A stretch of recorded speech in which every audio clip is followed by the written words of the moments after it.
धाम निरतं तं सद्गुरुं संभजे। नीलाम्बुजश्यामलकोमलाङ्गं सीतासमारोपितवामभागं पाणौ महासायकचारुचापं नमामि रामं रघुवंशनाथं। यत्र यत्र रघुनाथकीर्तनं तत्र तत्र कृतमस्तकाञ्जलिं बाष्पवारि परिपूर्णलोचनं मारुतिं नमत राक्षसान्तकं। वाञ्छाकल्पतरुभ्यश्च कृपासिन्धुभ्य एव च पतितानां पावनेभ्यो श्रीवैष्णवेभ्यो नमो नमः। भक्त भक्ति भगवंत गुरु चतुर्नाम बक एक, इनके पद वंदन किए नासत विघ्न अनेक। हरिजो आय विराज कथा सुनहु इतिहास, तुम श्रोता या माल के तुम पद रज मम आस। तुम पीछे जो और हैं श्रोता हैं रसखान, तिनके सकल मनोरथ पुरवहु श्री भगवान। राधे राधे गोविंद गोविंद राधे राधे राधे गोविंद गोविंद राधे राधे राधे गोविंद गोविंद राधे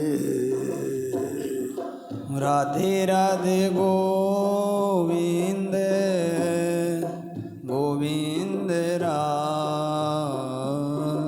गोविंद राधे बोलो गोपाल राधे गोविंद राधे बोलो गोपाल राधे। राधे राधे गोविंद गोविंद राधे राधे राधे गोविंद गोविंद राधे राधे राधे गोविंद गोविंद राधे राधे राधे गोविंद गोविंद राधे गोविंद राधे बोलो गोपाल राधे गोविंद राधे बोलो गोपाल राधे राधे राधे गोविंद गोविंद राधे राधे राधे गोविंद गोविंद राधे राधे राधे गोविंद गोविंद राधे राधे राधे गोविंद गोविंद राधे गोविंद राधे बोलो गोपाल राधे गोविंद राधे बोलो गोपाल राधे राधे राधे गोविंद गोविंद राधे राधे राधे गोविंद गोविंद राधे राधे राधे गोविंद गोविंद राधे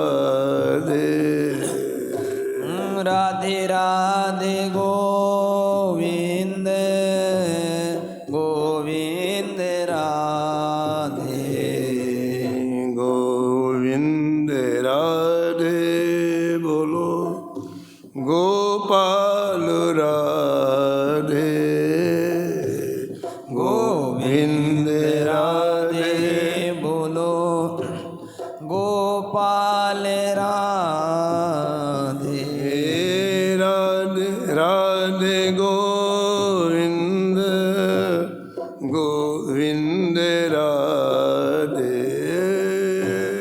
राधे राधे गोविंद गोविंद राधे राधे राधे गोविंद गोविंद राधे राधे राधे गोविंद गोविंद राधे राधे राधे गोविंद गोविंद राधे राधे राधे गोविंद गोविंद राधे राधे राधे गोविंद गोविंद राधे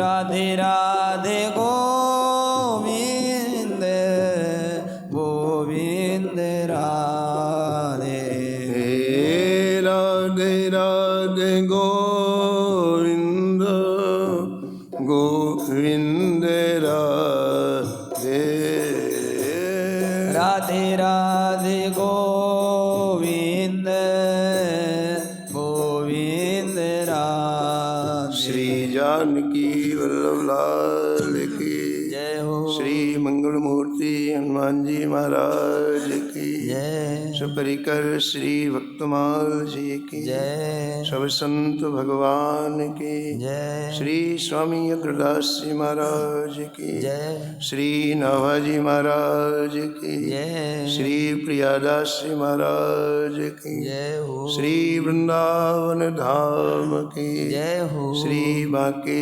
बिहारी लाल की जय हो श्री राधा वल्लभ लाल की जय हो श्री गिरिराज जी महाराज की जय हो श्री यमुने महारानी की जय हो श्री राम नाम महाराज की जय हो श्री महाराज जी की जय हो जय जय श्री राधे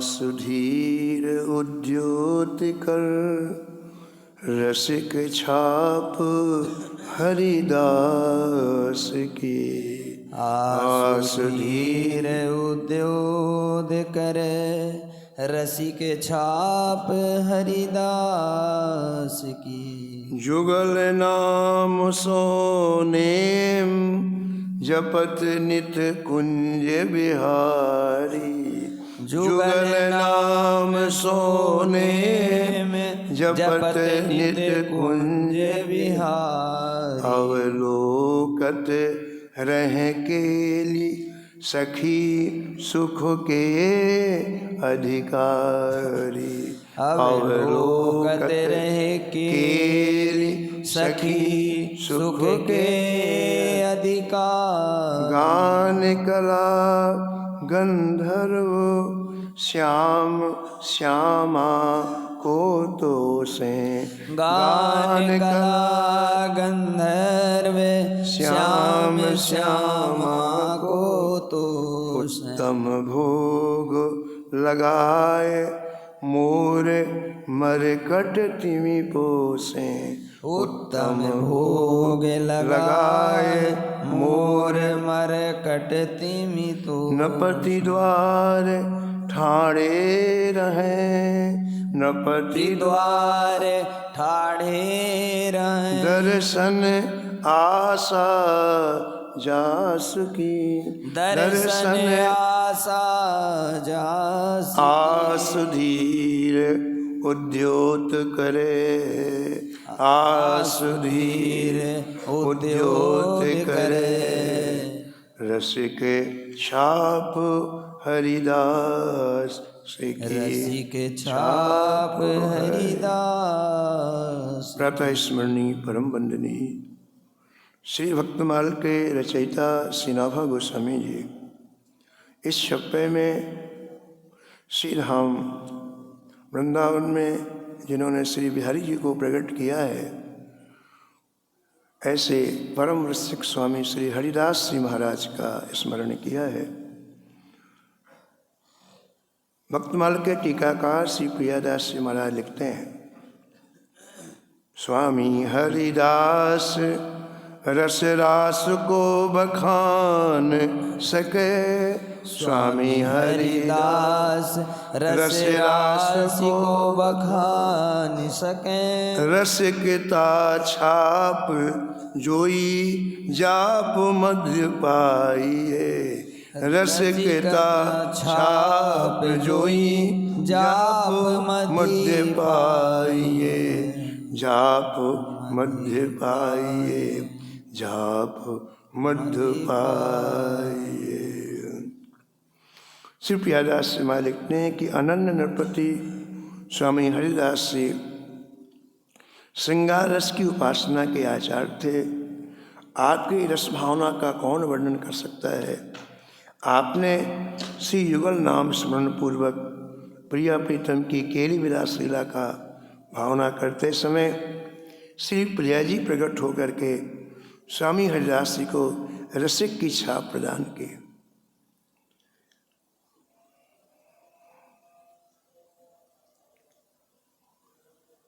श्री निकुंज बिहारी ही बांके बिहारी हैं। ये बात एक भक्त के पावन प्रसंग से सिद्ध हो गई। परम पूज्य महाराज जी श्री मथुरादास जी महाराज कहते थे कि एक बार यहाँ के कुछ ब्रजवासी तीर्थों की यात्रा करते हुए लाहौर गए। उस समय पाकिस्तान और भारत का बंटवारा नहीं हुआ था और लाहौर में सूर्यास्त हो गया।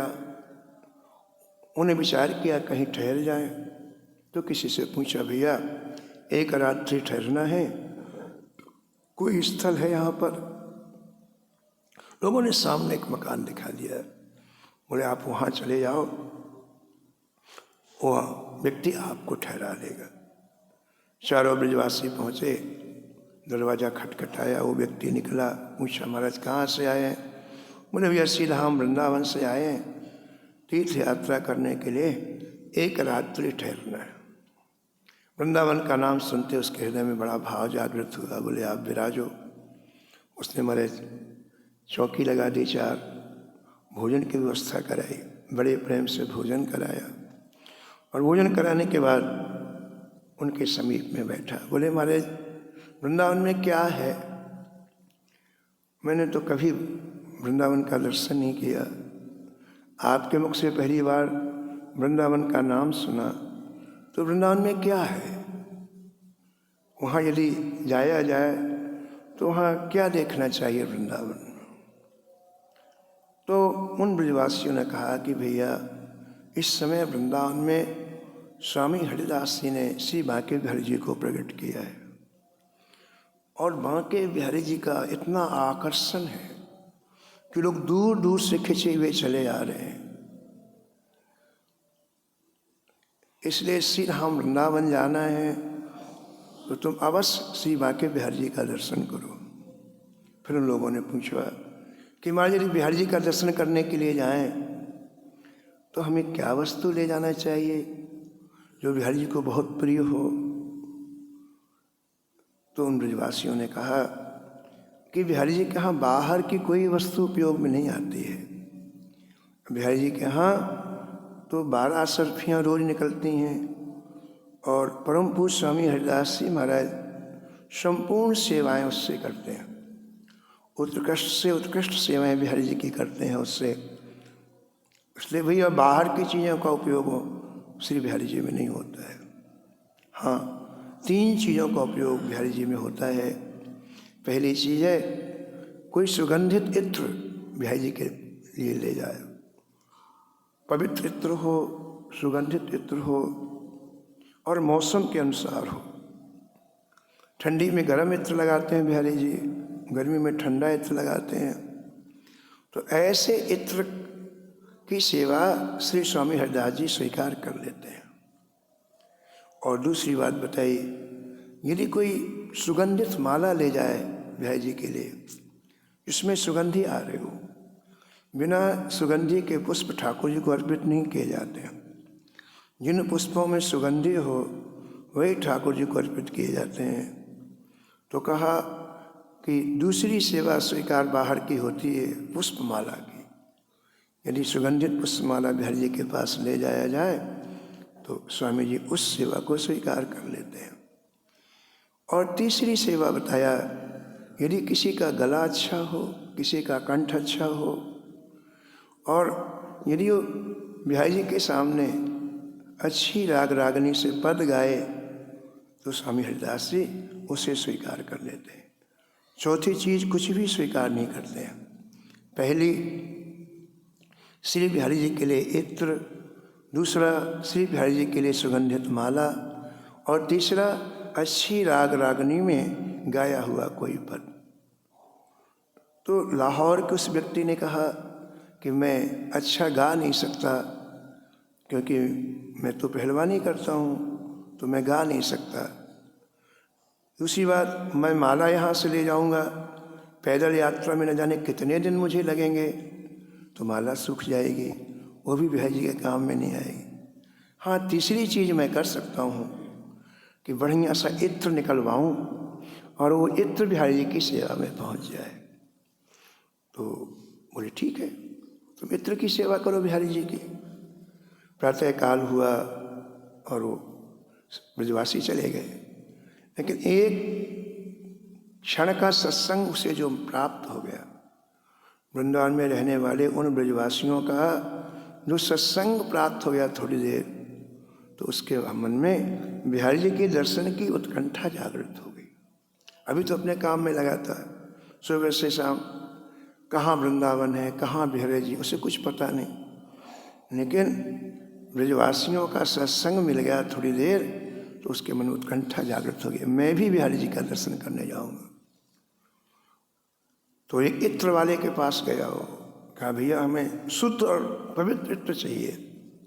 गर्मी का दिन था, गर्मी के दिनों में ठाकुर जी को खस के इत्र का प्रयोग किया जाता है, श्री बिहारी जी को खस का इत्र लगता है। तो उसने कहा भैया 1 किलो इत्र बना के दो तुम, और बढ़िया से बढ़िया, उसमें मिलावट ना हो और पवित्र हो। दुकानदार ने कहा कि ठीक है मैं बना दूंगा, लेकिन आपको मूल्य ज़्यादा देना पड़ेगा। बोले जितना भी मूल्य लगे, लेकिन मिलावट नहीं हो। इत्र वाले ने 1 किलो इत्र खस का बना दिया। उस जमाने में 1 किलो इत्र तो सस्ता था, लेकिन अब बहुत महंगा है। उसको लिया और महाराज वो लाहौर से, उनका नाम था ज्ञानी जी, उन व्यक्ति का नाम था ज्ञानी जी। ज्ञानी जी लाहौर से चले श्री धाम वृंदावन के लिए, पैदल यात्रा। कई दिनों के बाद महाराज आप उस श्री धाम वृंदावन पहुँचे। तो उस भक्त ने आकर लोगों से पूछा बिहारी जी कहाँ हैं। उस समय बिहारी जी निधिवन में विराजते थे।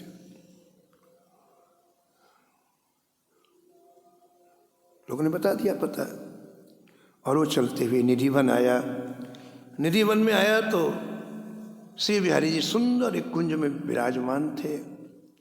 उसने बिहारी जी का दर्शन किया, और दर्शन करने के बाद उसके मन में आया कि मैं जो भेंट लाया हूँ बिहारी जी को, वो श्री स्वामी जी को दूंगा, स्वामी हरिदास जी को दूंगा। तो वहाँ जो संत थे उनसे पूछा स्वामी जी कहाँ हैं।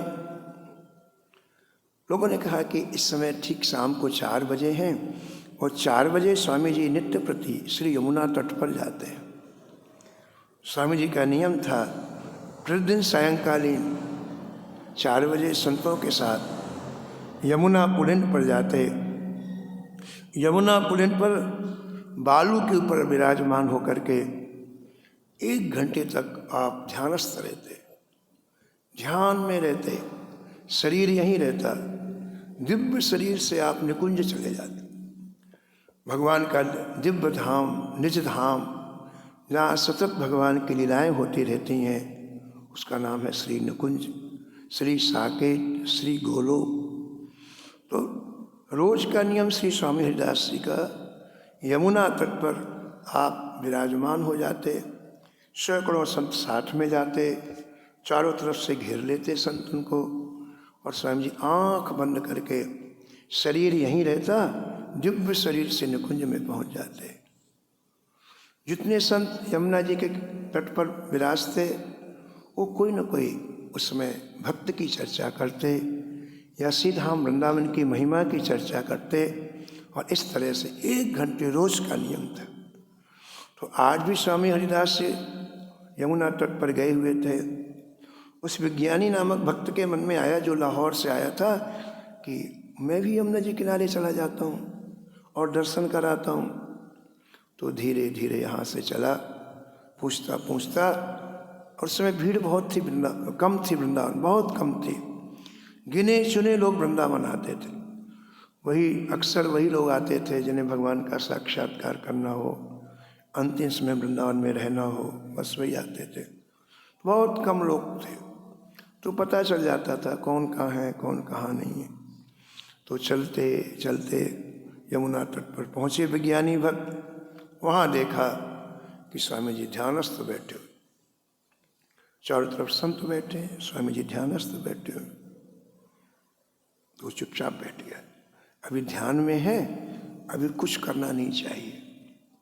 उसके मन में आया कि मैं जो भेंट लाया हूँ वो भेंट तो दे दूँ स्वामी जी को, स्वामी जी किसी न किसी सेवा में लगा लेंगे। तो फिर उठा और जो इत्र की बोतल लाया था उसको लेकर के स्वामी जी के समीप में रख के फिर प्रणाम किया। तो इत्र की बोतल जब रखा तो थोड़ी आवाज़ हुई, तो स्वामी जी ने नेत्र खोला और फिर बंद कर, क्योंकि इस समय वो यहाँ नहीं थे, वो तो निकुंज में थे। सब लोग बैठे हुए हैं, विराजमान हैं, संत लोग वृंदावन की महिमा कह रहे हैं, और स्वामी जी निकुंज की लीलाओं में, ललिता जी के रूप में, श्याम सुंदर की लीलाओं में सहयोग कर रहे हैं। निकुंज में अलग अलग लीलाएं होती हैं, सुबह अलग होगी, दोपहर में अलग होगी, शाम को अलग होगी, और विभिन्न उत्सव की लीलाएं होती हैं। विभिन्न उत्सव सखियाँ मनाती हैं श्री ठाकुर जी के। ठाकुर जी और श्री राधा रानी 2 पक्ष हो जाते हैं। कुछ सखियाँ राधा रानी के साथ में रहती हैं, कुछ सखियाँ श्याम सुंदर के साथ में रहती हैं, और वो सखियाँ ही लीलाओं की रचना करती हैं। वो सखियाँ ही लीलाओं की रचना करती हैं। आज श्याम सुंदर की प्रसन्नता के लिए ये लीला होगी, आज श्याम सुंदर की प्रसन्नता के लिए ये लीला होगी, और फिर प्रिया प्रीतम को सुख प्रदान करती हैं। तो आज निकुंज में होली लीला थी, होली लीला चल रही थी, और उस होली लीला में एक तरफ श्याम सुंदर थे और एक तरफ श्री राधा रानी थी। कुछ सखियाँ श्याम सुंदर की तरफ हो गईं, कुछ सखियाँ ठाकुर जी की तरफ हो गईं। दोनों के पास बड़े बड़े पात्रों में रंग है, दोनों के पास बड़ी बड़ी पिचकारियाँ हैं। सखियाँ सलाह दे रही हैं कि आज श्याम सुंदर को रंग से नहला देंगे तो हमारी विजय हो जाएगी, और श्याम सुंदर के पक्ष वाली सखियाँ समझा रही हैं कि आज राधा रानी को रंग से नहला देंगे तो हमारी विजय हो जाएगी। इस तरह से महाराज एक दूसरे को ऊपर रंग की पिचकारियाँ चलने लग गईं। जब राधा रानी रंग की पिचकारी छोड़ती तो श्याम सुंदर दुबक जाते, और जब श्याम सुंदर फिर रंग की पिचकारी छोड़ती तो राधा रानी दुबक जाती। ऐसा अद्भुत ये लीला का क्रम चलने लग गया।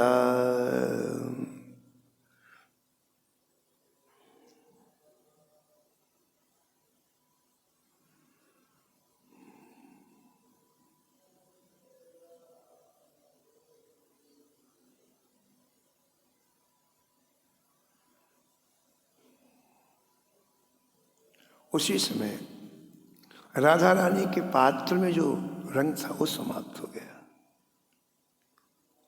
ध्यान सामने था, नीचे ध्यान किसी का नहीं था। श्याम सुंदर की पिचकारी आएगी तो अपने को छिपना है, क्योंकि शर्त ये थी जो रंग में नहा जाएगा वो हारेगा। तो उसी समय राधा रानी के पात्र का रंग समाप्त हो गया, और जैसे ही पात्र का रंग समाप्त हुआ और राधा रानी ने पिचकारी डाली, अब रंग हो तो पिचकारी में भरे। अब उधर श्याम सुंदर की तरफ तालियां बजने लग गईं, ये रंग समाप्त हो गया, अब हमारी पिचकारी का रंग जाएगा और यह राधा रानी नहा जाएंगी और श्याम सुंदर का पक्ष जीत जाएगा। ये बात हो रही। अब श्री जी घबरा गई। श्री जी ने कहा, अरे ललते, पात्र का रंग खत्म हो गया है, हम हार जाएंगी। तो ललता कौन थी? वही श्री स्वामी हरिदास, वही तो ललता के रूप में। तो उन्होंने वो जो इत्र रखा था, इत्र की बॉटल खोली और उसी पात्र में डाल दी। जो खस का इत्र विज्ञानी भक्त बना के लाए थे, उस इत्र की बॉटल को खोला और यहाँ तो बालू में डाल रहे हैं। सबको दिख रहा है कि इत्र यमुना जी की बालू में गिर रहा है, लेकिन वो इत्र गिर रहा है निकुंज में, राधा रानी के पात्र। और पिचकारी में भरा राधा रानी ने और कस के पिचकारी छोड़ी। उधर श्याम सुंदर तो ये सोच रहे थे कि अब हम जीते, असावधान थे। और एकाएक जब इत्र आया खस का, तो श्याम सुंदर नहा गए। श्याम सुंदर के नहाते ही लीला को विराम दे दिया गया। राधा रानी विजयी घोषित कर दी गई। श्याम सुंदर हार गए और राधा रानी, बोलो राधा रानी सरकार की जय। बस 1 घंटे की लीला पूरी हो गई। अब उठे स्वामी हरिदास से, यमुना तट से उठे, उनके साथ सैकड़ों संत उठे और वो चलने लग गए। उसी समय उनको याद आया कि इत्र लाने वाला आ रहा है कि नहीं आ रहा है। ऐसे मुड़ करके देखा उन्होंने, वो बैठा था, जो इत्र लाया था विज्ञानी, वो बैठा था। तो बुलाया स्वामी, बोले इधर आओ, तुमने बिहारी जी का दर्शन कर लिया? बोले हाँ कर लिया। उसको इतना दुख था कि मैं इतना बढ़िया इत्र लाया और बाबा जी ने बालू में डाल दिया। इतना महंगा इत्र बना के मैं उतनी दूर से लाया, उस इत्र की थोड़ी भी कदर नहीं। अरे मैं तो बिहारी जी के लिए लाया था, है ना, इन्होंने रेत में डाल दिया, यमुना के तट पर डाल दिया। तो दुखी था वो। लेकिन जब स्वामी जी ने बुलाया तब मजबूरी में जाना पड़ा। बोले तुमने बिहारी जी का दर्शन कर लिया? बोले हाँ महाराज कर लिया। उसको जाने की इच्छा नहीं थी। उसका मन में ये था कि मेरा इत्र क्यों पूरा का पूरा गिरा दिया हमारा। तो स्वामी जी ने कहा चलो हमारे साथ चलो बिहारी जी का दर्शन करने के लिए। और साथ में गया है। निधिवन आया है। निधिवन में जैसे ही बिहारी जी का दर्शन किया है, क्या देखा, श्री बिहारी जी इत्र में नहाए हुए हैं, पूरी पोशाक इत्र में डूबी हुई है और एक एक बूंद पोशाक से नीचे टप टप करके गिर रहा है। पूरे वातावरण में सुगंधी फैली हुई है। ओहो हो, अब उसको बड़ा पश्चाताप हुआ कि मैंने तो सोचा था कि इत्र बालू में गिरा दिया, चरणों में गिर गया। कहा महाराज मुझे क्षमा करें, मेरे मन में ऐसी बात आ गई थी। आज मुझे पता चला मेरी लाई हुई चीज का कितना अच्छा सदुपयोग हुआ। पूज्य महाराज जी श्री मथुरादास जी महाराज ये कथा सुनाते हुए कहते थे इसका तात्पर्य हुआ कि जो निकुंज के ठाकुर हैं वही बांके बिहारी जी। बांके बिहारी जी अलग नहीं है, क्योंकि इत्र तो निकुंज में पड़ा और बिहारी जी की पोशाक से यहाँ टप टप टप करके गिर रहा है। तो जो निकुंज के ठाकुर हैं वही श्री बिहारी जी हैं। बोलो बांके बिहारी लाल की जय हो। जान के सुजान कही ले दिखाओ लाल प्यारे, जान के सुजान कही ले दिखाओ लाल प्यारे, नए सुख उघारे पट सुगंध बुढ़ाइए। नए सुख उघारे पट सुगंध बुढ़ाइए। पट सुगंध बुढ़ाइए। पट सुगंध बुढ़ाइए। पट सुगंध बुढ़ाइए। पट सुगंध बुढ़ाइए।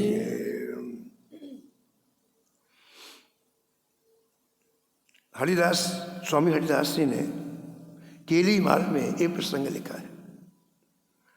चल री भीर थे न्यारे खेले। चल री भीर थे न्यारे खेले। कुंज निकुंज मंजू में झेले। कुंज निकुंज मंजू में थे। चल री भीर थे न्यारे खेले। चल री भीर थे न्यारे खेले। जहाँ पक्षिन सहित सखीन संग को। जहाँ पक्षिन सहित सखीन संग को। तेही बन चल मिल केले। तेही बन चल मिल केले। श्री हरिदास के स्वामी श्यामा। श्री हरिदास के स्वामी श्याम। श्री हरिदास के स्वामी श्यामा। श्री हरिदास के स्वामी श्यामा। कुंज बिहारी शोआबू का मेले। कुंज बिहारी शोआबू का मेले। शिवा के बिहारी लाल की जय। एक प्रसंग का वर्णन प्रियादास जी महाराज और करते हैं। पंजाब प्रांत में ही एक जसरोटो नाम का एक स्थान था पहले। वहाँ एक दयाराम जी नाम के सरस्वत ब्राह्मण रहते थे। बहुत गरीब थे, अर्थ के अभाव में बड़े दुखी रहते थे। तो एक बार वो जम्बू पर्वत में जाकर के धन की याचना से अत्यंत कठोर तप करने लग गए। जब तक मुझे धन प्राप्ति का वरदान नहीं मिलेगा तब तक मैं यहाँ से नहीं जाऊँगा। अब वो वृक्षराज जाम्बवन जी वहाँ विराजते थे जम्बू पर्वत पर। तो इनके तप से संतुष्ट हुए जाम्बवंत जी और उन्हें एक पारसमणि प्रदान की और कहा कि ये तुम्हारे पास 12 वर्ष तक रहेगी और 12 वर्ष तक जितना धन चाहिए तुम इससे प्राप्त कर सकते हो। लेकिन 12 वर्ष के बाद ये पारसमणि तुम्हारे पास से अंतर्ध्यान हो जाएगी।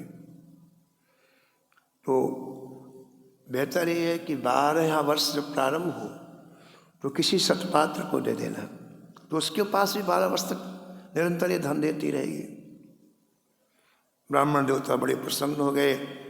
श्री जाम्बवन जी के चरणों में बार बार वंदन किया, प्रणाम किया और प्रसन्न चित्त होकर पारसमणि लेकर के वापस घर आए। और पारसमणि आ जाने से धन का अभाव समाप्त हो गया। दयाराम जी ने 10 वर्ष तक खूब धन उससे एकत्रित किया, खूब दान पुण्य भी किया। लेकिन अब उनको पता था कि अब 12वां वर्ष प्रारंभ होने वाला है और ये स्वतः चली जाएगी, इसलिए किसी सत्पात्र को दे। तो वो किसी सत्पात्र की खोज में श्री दयाराम जी तीर्थ यात्रा के लिए निकले कि तीर्थ यात्रा में कोई अच्छा व्यक्ति मिल जाएगा उसे वहाँ दे दें।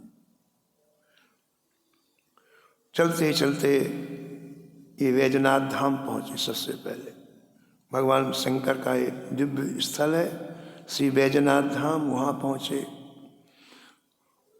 और हाथ जोड़ के प्रार्थना की, महाराज मुझे तो विवेक नहीं है कि ये पारसमणि इतनी मूल्यवान किसे दे दूं, तो आप बताओ मैं ये पारसमणि किसे दूं। शंकर जी से प्रार्थना की। शंकर जी ने प्रसन्न होकर के कहा कि देखो तुम इस पारसमणि को ऐसे व्यक्ति को दो जो देने के बाद ले नहीं, जिसे तुम पारसमणि दो और वो पारसमणि ना ले, ऐसे व्यक्ति के पास तुम पारसमणि दो। शंकर जी की आज्ञा सुन करके अब वो अनेक तीर्थों में गए, अनेक स्थलों में गए, जिसके पास भी जाते उनसे कहते कि पारसमणि हमारे पास है, हमें दीक्षा लेना है, तो हम दक्षिणा में पारसमणि देंगे। तो कहते अभी अभी दीक्षा दे दो। पारसमणि का नाम सुनते अभी अभी दीक्षा दे दो, तब सुबह चले देते। क्योंकि शंकर जी ने कहा था जो पारसमणि मांगे उसे नहीं देना, जो पारसमणि नहीं मांगे उसे देना। फिर वहाँ से चले जाते। ऐसे एक एक करके न जाने कितने स्थानों में गए, प्रयाग गए, अयोध्या गए, ऋषिकेश गए, सब जगह गए, और जहाँ भी जाते वहाँ सभी जिसको कहते वही कहते हाँ हम तुमको हमारे शिष्य बन जाओ और दक्षिणा में दे दो। लेकिन इनको शंकर जी की आज्ञा थी तो चुपचाप वहाँ से चले आते।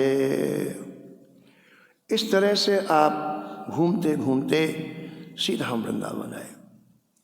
सीधाम वृंदावन में स्वामी हरिदास जी का बड़ा नाम था उस समय, चारों तरफ इनकी चर्चा चलती थी। आपने विचार किया कि क्यों न स्वामी जी के पास जाकर मैं उनसे निवेदन करूं पारसमणि के लिए। तो सतपात्र की खोज करते करते आप यहाँ आए और स्वामी जी के चरणों में प्रणाम किया और कहा महाराज मैं आपसे दीक्षा लेना चाहता हूँ, और ये पारसमणि दिखा के कहा कि ये मैं आपको दक्षिणा के रूप में देना चाहता हूँ। स्वामी हरिदास जी ने कहा भैया बहुत अच्छा भाव है तुम्हारा कि तुम दीक्षा लेना चाहते हो हैं, लेकिन हमारी बात सुन लो तुम। हमारी बात ये है कि सबसे पहले तुम पारसमणि को यमुना जी में डाल करके आओ, और फिर ऐसे नहीं फिर स्नान करके आओ, तब हम आपको दीक्षा देंगे।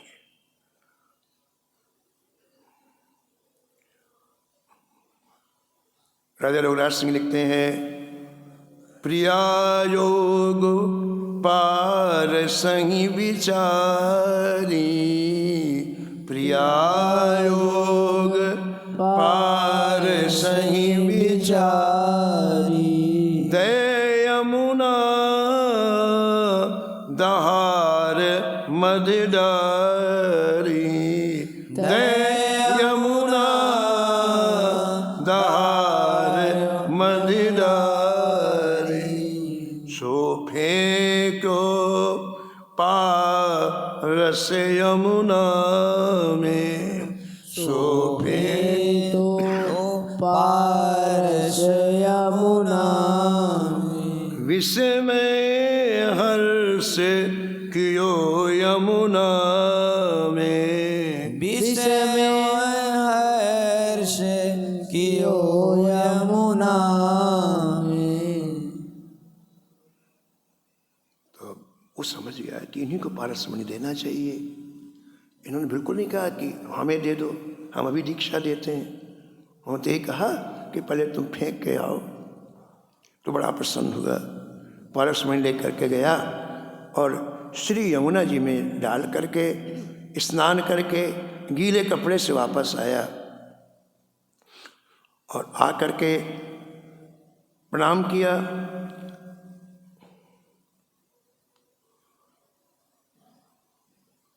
श्री स्वामी जी ने मंत्रोपदेश दिया और दीक्षा देने के बाद नाम परिवर्तन कर दिया।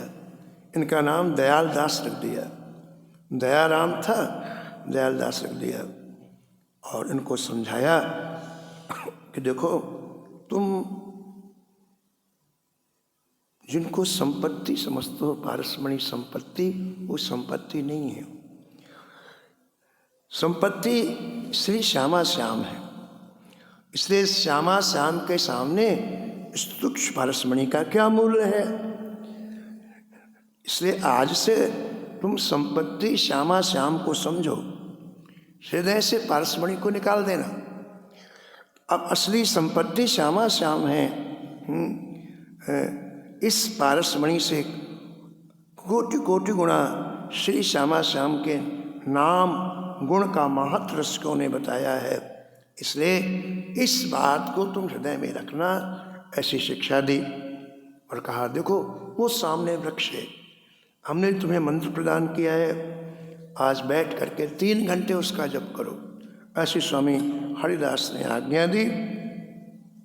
उस वृक्ष के नीचे बैठ करके स्वामी जी द्वारा दिए गए मंत्र का जाप करने लग गए। अब आधा घंटा ही हुआ होगा, तो देखो अब चित्त की स्थिति देखो। उन्हें श्यामा श्याम चित्त में स्मरण नहीं आया, पारसमणि स्मरण में आई। इतने साल तक पारसमणि साथ में रखा, उस पारसमणि ने चित्त में इतनी जगह बना ली कि जब माला लेकर के बैठे तो पारसमणि याद आई। अब धीरे धीरे मन ने कहा कि तुमने गलती की, इनके कहने से पारसमणि फेंक दी, ये तुमने गलती की। और उस पारस मणि का ही स्मरण होता रहा, पारसमणि का स्मरण होता रहा। अब गुरु जी बैठे हैं बिहारी जी के पास में, स्वामी हरिदास से, लेकिन इनके अंतःकरण में क्या चल रहा है उनको पता। इसलिए आवाज लगाई, दयालदास इधर आना।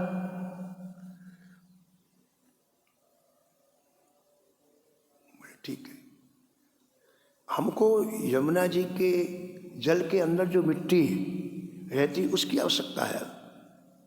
तुम यमुना जी जाओ, यमुना जी में डुबकी लगाओ और नीचे से दोनों अंजलि से मिट्टी लेकर के हमारे पास आओ। जैसे ही महाराज गए हैं दयालदास से, डुबकी लगाई है, नीचे की मिट्टी दोनों हाथ से उठा करके ऊपर आए तो क्या देखा, हथेली में 100 पारसमणि। उन्होंने एक फेंकी थी और हथेली में ऐसे चमचमाते हुए 100 पारसमणि। बड़ा आश्चर्य हुआ उनको। उन पारसमणियों को लेकर स्वामी जी के पास आए और स्वामी जी ने कहा कि देखो भाई, तुम एक पारस के लिए व्याकुल हो रहे हो। जिस स्थल पर बैठे हो, सीधाम वृंदावन, यहाँ के कण कण में पारस है।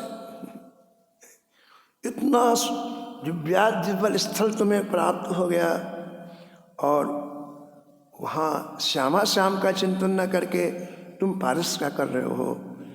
इसलिए अब हृदय से बात निकालो। यद्यपि मिले कोटि चिंतामणि, यद्यपि मिले कोटि चिंतामणि, तदपि न हाथ पसार, तदपि न हाथ पसार। रे मन वृंदा विपिन विहार, रे मन वृंदा विपिन निहार। वृंदावन सीमा के बाहर हर हूँ को न निहार। वृंदावन सीमा के बाहर हरहूँ को न निहार। रे मन वृंदा विपिन विहार, रे मन वृंदा विपिन। जय भट्ट धूल धूसर तन। जय श्री भट्ट धूल धूसर तन। जय श्री भट्ट धूल धूसर तन। जय श्री भट्ट धूल धूसर। यह शोभा उर्धार।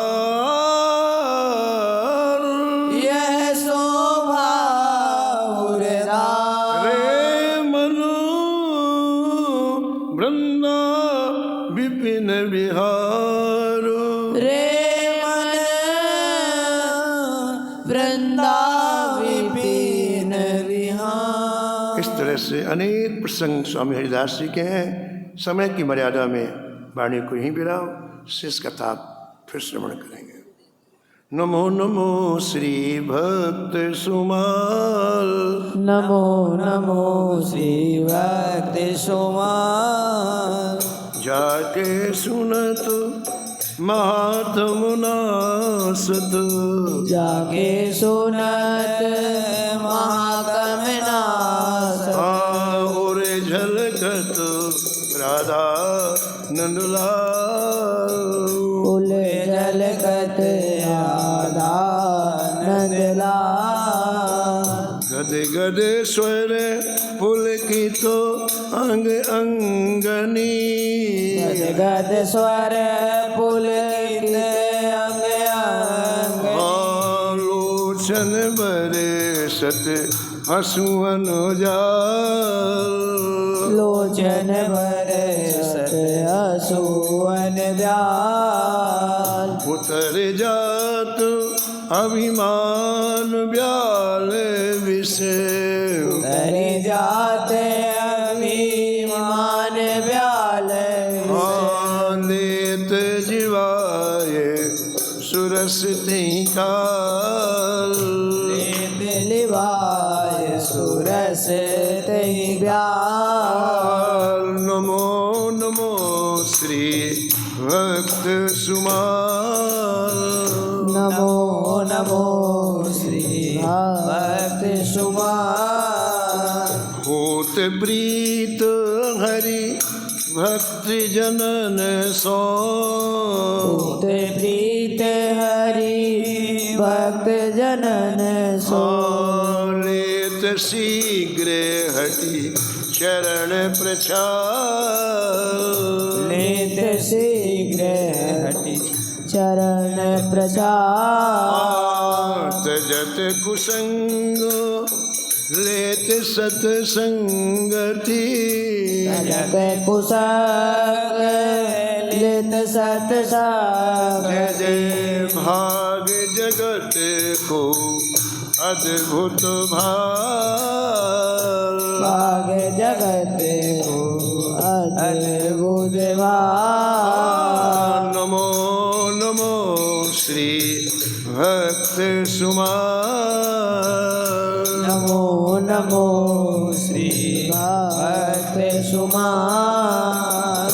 निशिवासर सोवत अरु जागत। शिवासर सोवत अरु जागत।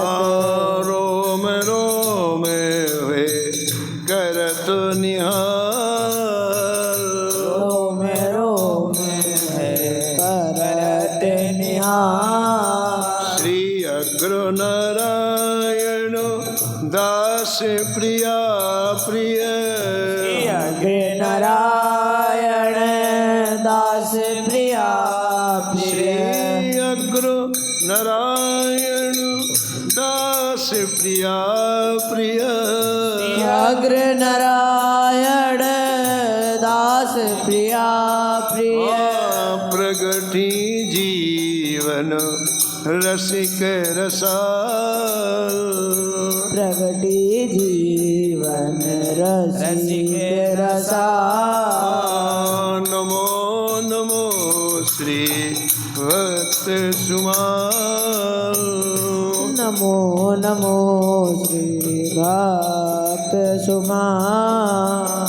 सीताराम सीताराम सीताराम सीताराम सीताराम सीताराम